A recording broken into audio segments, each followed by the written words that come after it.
There was a lot of praise, but also a lot of criticism on my latest build video for Rippin Red, the all AMD $4,000 or 50,000 Rand PC build.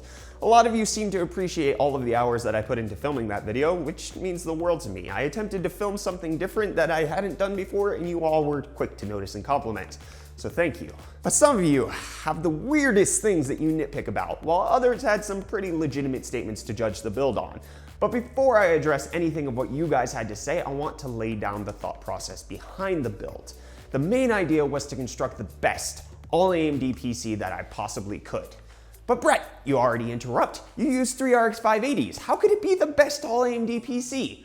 Well, my snarkily mouthed friend, as I'm sure you're aware, RX Vega 56 and 64 hit retail shelves not too long ago, but AMD hardly produced enough GPUs to keep up with the actual demand. While some people in the US were able to snag those higher end AMD GPUs, us here in the rest of the world, that is South Africa, were left with the scraps. There's hardly a retailer in South Africa that has stock of any of these cards. And if they are around, you're paying well over $1,000 for them after currency conversion. Not something that I can readily get my hands on, so the 3 RX 580s I had on hand is what needed to happen. Not quite outdated, but not top of the line anymore. Thankfully, the Zenith Extreme had the PCI Express slots in the correct spots so that all three could fit easily into the Fantex N2 Pro tempered glass chassis. So 3 RX 580s in Crossfire with the 16-core Threadripper 1950X combined with the brand new Asus XG27VQ 144Hz FreeSync monitor, all of the main parts representing AMD. Then there's the 64GB of Trident Z RGB RAM at 3200 MHz, occupying all 8 DIMMs of the Zenith Extreme, and the Corsair H100i 240mm radiator cooling the 180-watt TDP Threadripper chip. Powering all of these power-hungry components is the Thermaltake Tough Power RGB 850-watt power supply. And then lastly, we're rocking a 500GB Mushkin Reactor SSD as the primary drive. If I look at what I set out to accomplish, that is building the best AMD system I ever have, then I think I definitely accomplished my purposes. I couldn't do any better given the circumstances, and therefore I'm satisfied. Which helps to explain why I used 3 different RX 580s. They're what I had on hand.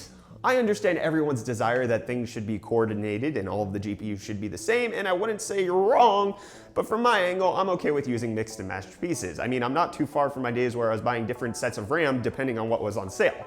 I had multiple RX 580s provided by different companies for me to review them individually, so slapping them all together to create a giant AMD machine created a bit of a mishmash, but not something that I haven't done in my life previously. If I was paying for this system, would I have done this? If I was buying all of the parts at once, probably not. But if I had to space my system out over time, then it would have been a definite possibility depending on what was on sale when I had the money available. I think one of the tenets that I live by is that cohesion can always be sacrificed for intent. That is, the beauty of a build will always be on the chopping block if it gets in the way of what I'm trying to accomplish. Some people like that, others don't, but I wanted the build to happen far more than I wanted it to be the best looking build on the planet. Now, I tried to do my best with what I had, but again, what I had access to was the determining factor.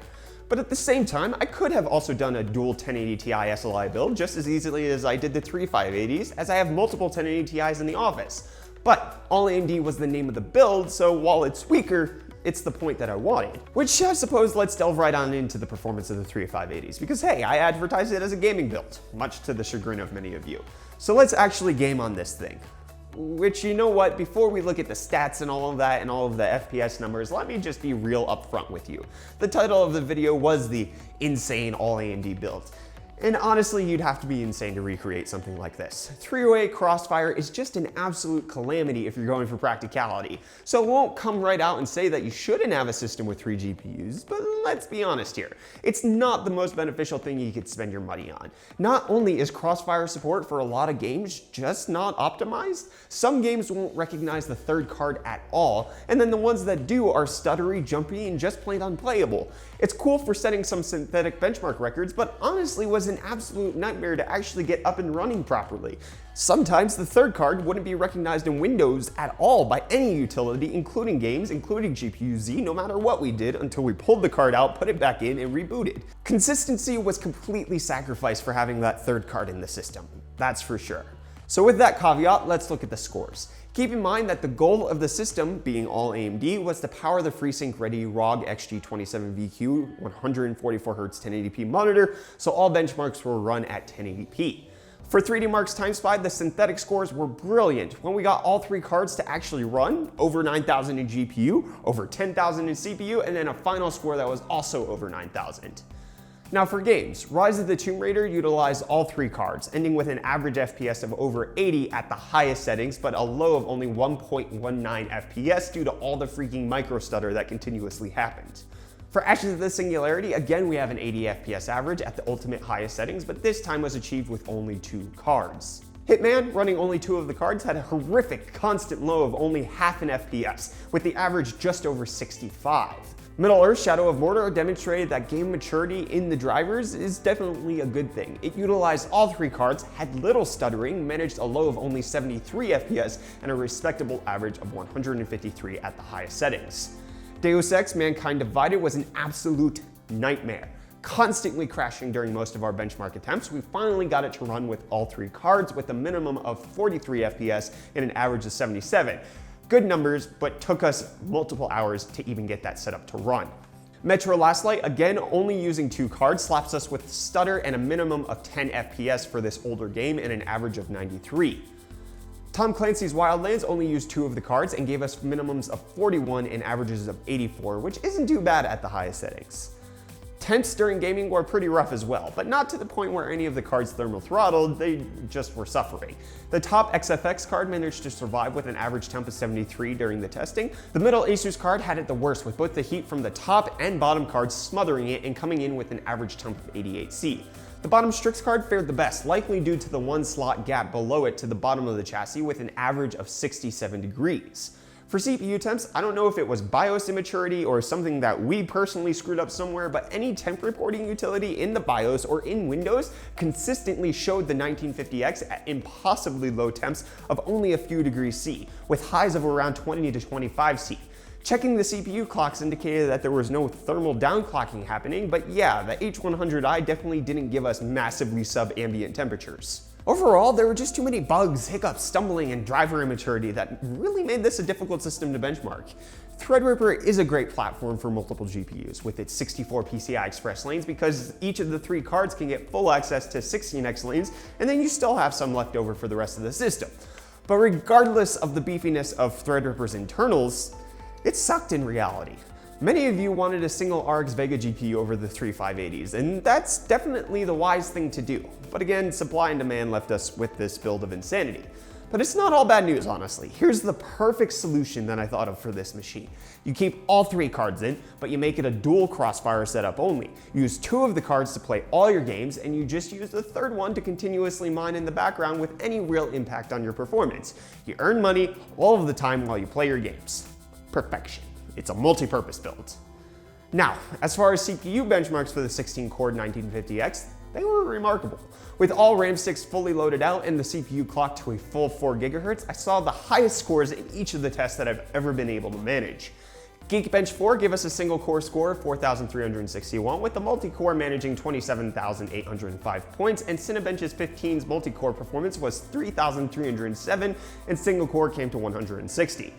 That's honestly nearly double the performance that I've been able to pull out of my Ryzen 7 1700 at nearly the same clock speeds. Those 16 cores definitely perform as well, if not better, than 2 8-core CPUs. So there we go, Rippin Red. Strong on CPU, buggy on GPU, but a strong system overall if you don't try to pull off three-way Crossfire. It's not a system that I hoped any of you would emulate, or the perfect build by any stretch. It's a PC that I built because I could, not because you should. But I guess no multi-GPU system is really something that most people will enjoy. There's always a lot more troubleshooting, diagnosing, and instability that comes along with them. Obviously, if you want the best all AMD build, I suggest you pick up a single RX Vega 64, 2 at most if you're really craving for more than what a single Vega chip can provide. But I've heard all of your criticisms, most of which I had anticipated before even starting the video, but I decided to do it anyways, because I always like to work with what I have instead of waiting and not executing because I wish I had something else. It was so much more about the experience of building the system and dealing with the challenges than it was about creating my ultimate dream system or anything. The more I experiment with this kind of stuff, the more I learn. Like learning that even though the Strix GPU is technically a dual slot card, it's more like 2 1/4 slots, which prevented it from being installed in anything but the bottom slot. And unless you have a much bigger case, you wouldn't actually be able to fit 3 of these puppies in your system due to that extra 1/4 slot requirement. I also learned that while the N3 Pro supports E-ATX motherboards, it only supports smaller E-ATX motherboards, not the behemoth of the Zenith Extreme.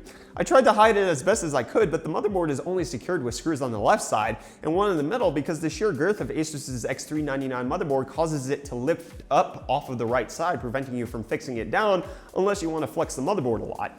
I mean, I would have been comfortable keeping this system in the N3 Pro long term, but so many of you asked if it actually fits, and my response was always, fit is such a subjective term. You can secure the motherboard in there and you can get the system set up, but you have to be creative with your cable management since you can't actually use the side entry points that Phanteks gives you since they're covered up by the board. But again, not the perfect system. It was about the experience. It was about figuring things out. I had some challenges, I overcame them, and I think I delivered one of the most visually appealing videos that I've ever made. Anyways, I'm going to wrap this video up there. Again, Rippin Red was more about the experience for me than it was practicality. The 64 PCI Express lanes of the 1950X were too enticing for me not to do a triple GPU build where each card can get full 16X lanes. But let me know what you guys think in the comments down below. What types of builds do you want me to do going forward? I have some plans, but I'm always keen to hear and respond to what the audience wants. Anyways, be sure to hit that like button to show support for the channel and our videos. Smash that subscribe button to stay up to date on all of our tech-related content. I'm Brett with the UF Disciple channel. Thank you so much for watching, and I'll see you all in the next video. Cheers.